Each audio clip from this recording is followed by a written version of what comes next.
достар, бүгін мен творожный пирог пісірейін деп жатырмын. Ол үшін бізге керек жұмыртқа, шекер, ұн керек, және де маргарин немесе май керек. Ең алдымен содан кейін барып бізге творог керек, сосын оған жұмыртқа, шекер керек. Ең алдымен біз қамырын дайындап аламыз. Біздің майымыз кемінде 150 грамм болу керек. Осыны жақсылап үккіштен өткіземіз. Ірік үккіштен өткіземіз.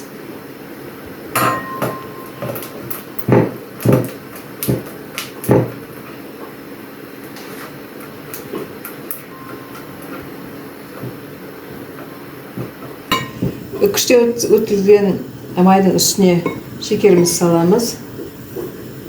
Шекерді көп салмаймыз, аз ғана саламыз. Сосын 150 граммдай ұнымыз саламыз.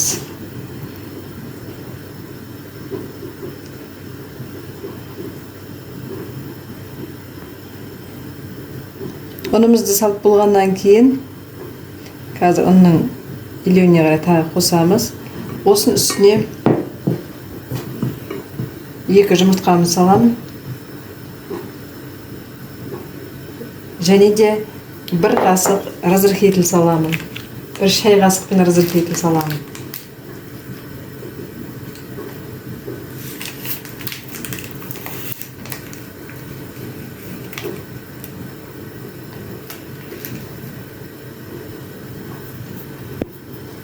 Барлығын жақсылап араластырамыз.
Тағы да ұнымызды қосып жібереміз.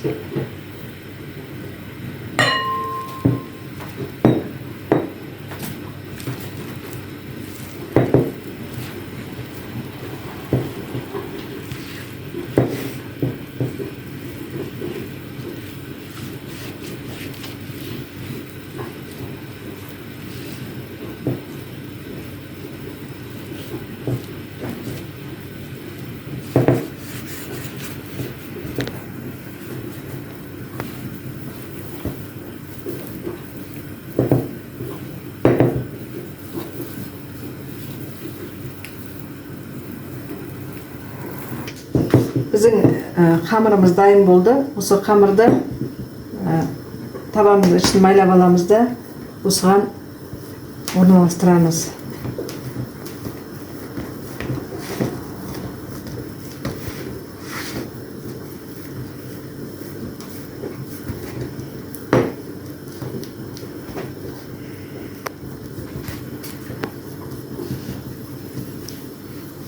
Бір келкі болу керек барлығы.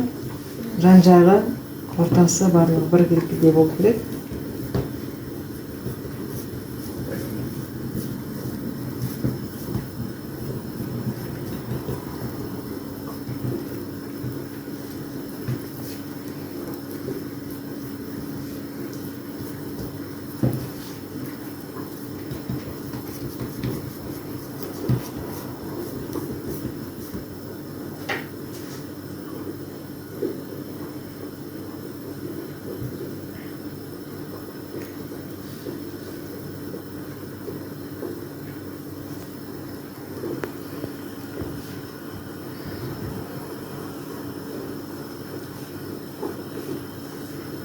Табамызды қазір отқа салған кезде асты көтеріп кетпеу үшін осылай шанышқымен жасап аламыз.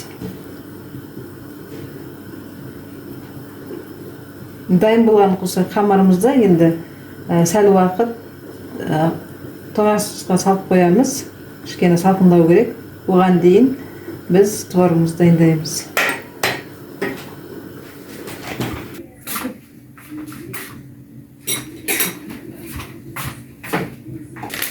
Мынадай міне дайын творог аламыз, немесе қолдан да жасап алуға болады.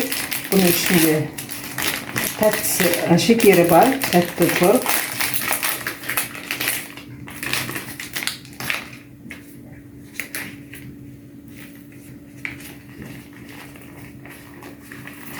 Үшеуін пайдаланайын деп отырмын қазіргі таңда.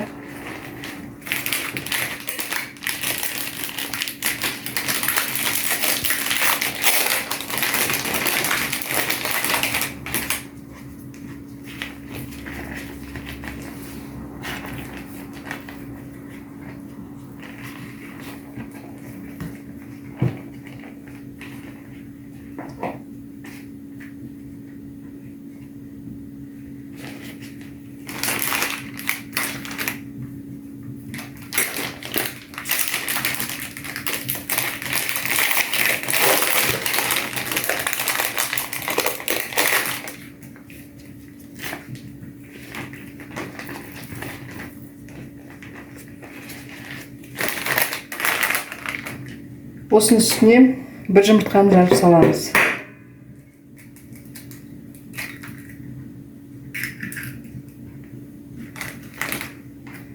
Сәл ғана шекер салам, өйткені бұл тәтті творог болғандықтан. Егер сіздердікі бұндай тәтті творог болмаса, сіздер 50 граммдай шекер саласыздар.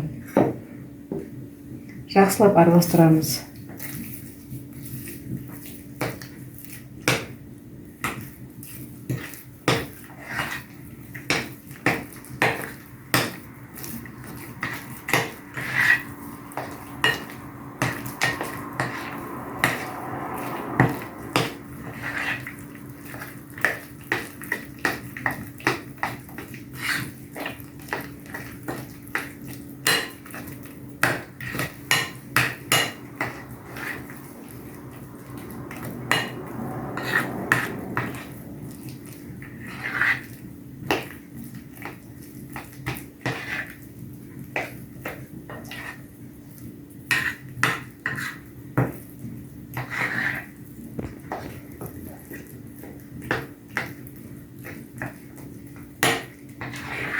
Біздің творогымыз дайын болды. Енді жаңа салқындап тұрған қамырымызды алып келемін.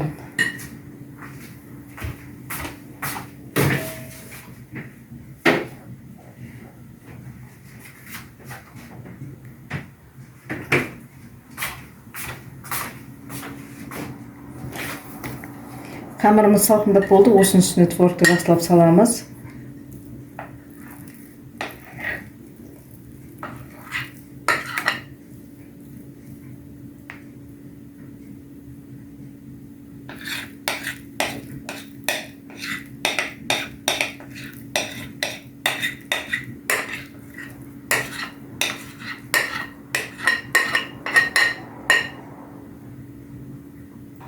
Жақсылап осылай жағып орналастырып нетеміз да, жағып саламыз да, содан кейін барып 180 градусқа 25-30 минуттай пісіріп аламыз. Біздің пешіміз қызып тұру керек. Енді әркімнің пеші әртүрлі. Біреулер бірден қыздырып салады, біреулер қыздырмай салады. Бұның ішіне ванильный сахарды салуға болады. Мен өзім көп ванильный сахар көп пайдаланбайтын болғандықтан оны салған жоқпын. Міне пирог дайын болды, бірақ әбден суы керек. Осы пирог суығаннан кейін кесіп саламыз.